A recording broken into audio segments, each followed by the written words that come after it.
പറഞ്ഞിട്ടൊരു കാര്യമില്ല. ഇവിടെ പോലീസുകാർ നേരത്തെയൊക്കെ പിടിച്ച് ഇങ്ങനെ സ്പീഡ് ഇതൊക്കെ വെക്കുമായിരുന്നു. ഒരു കാര്യമില്ല. ഇപ്പം ഞാൻ പനയപ്പള്ളിയിൽ നിന്ന് കയറിയിട്ട് കലൂർ വന്ന് ഇറങ്ങിയിട്ട് എനിക്ക് നെഞ്ചുവേദന എടുത്തിട്ടാണ് നിൽക്കണം. എൻ്റെ ഫാദർ ഇവിടെ കൊച്ചിൻ മേയറായിരുന്ന ആളാണ്. ഈ കഴിഞ്ഞ ദിവസം ഞാൻ പോകുമ്പോൾ ഞാൻ വഴക്കുണ്ടാക്കി ബസ്സുകാരായിട്ട്. നിങ്ങൾ ഞങ്ങളെ കൊല്ലാൻ കൊണ്ടുപോകണമെന്ന് ചോദിച്ചാൽ ബസ്സിൽ ഇരിക്കാൻ പറ്റണില്ല നമുക്ക്.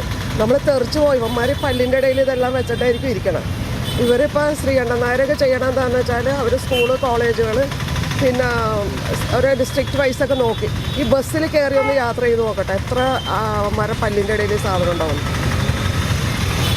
ഒരു കാര്യമില്ല, കേരളത്തിൽ മാത്രമേ ഞങ്ങൾ എല്ലാ സ്റ്റേറ്റ്സിലും യാത്ര ചെയ്യുന്നുണ്ട്. ഇവിടെ മാത്രമാണ് ഈ ഓവർ സ്പീഡും ഈ ഓണടി. ഇപ്പം ശരിക്കും ആ ബസ്സിൽ യാത്ര ചെയ്തവരോടൊക്കെ ചോദിച്ചാൽ അവർ പറയും എന്തായിരുന്നു അവസ്ഥ എന്നതിനകത്ത്.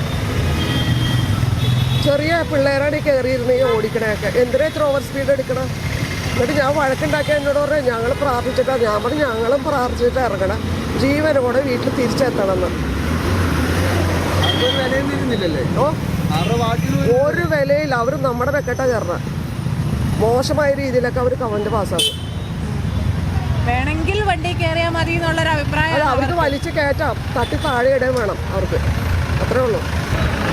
ഞാൻ പല പ്രാവശ്യം ഞാൻ പ്രതികരിക്കാറുണ്ട് കണ്ടാലും, പക്ഷെ ആരും അതിന് ഏറ്റുപിടിച്ച് പറയാനില്ല. ഇപ്പോൾ കോയമ്പത്തൂരൊക്കെ ചെന്ന് ഞങ്ങൾ കാണാറുണ്ട് ഒരേ സ്പീഡിൽ വണ്ടി പോകണം. എവിടെ ഇങ്ങനെ പി അടിച്ചടിച്ചടിച്ച് ഇപ്പം ഞാൻ വരുമ്പോൾ ഞാൻ പറഞ്ഞു ആ പയ്യനോട് നീ ഒരു പണി ആ കാറിൻ്റെ മുകളിൽ കൂടെ ബസ് കയറ്റുന്നു, കാറിനെടുത്ത് മാറ്റാൻ പറയാണ്. കണ്ടക്ടറോട് പറയാണ് നീ ഒന്ന് ഇറങ്ങിച്ചെന്ന് അയാളോട് ബസ് മാറ്റാൻ പറയടാന്ന്.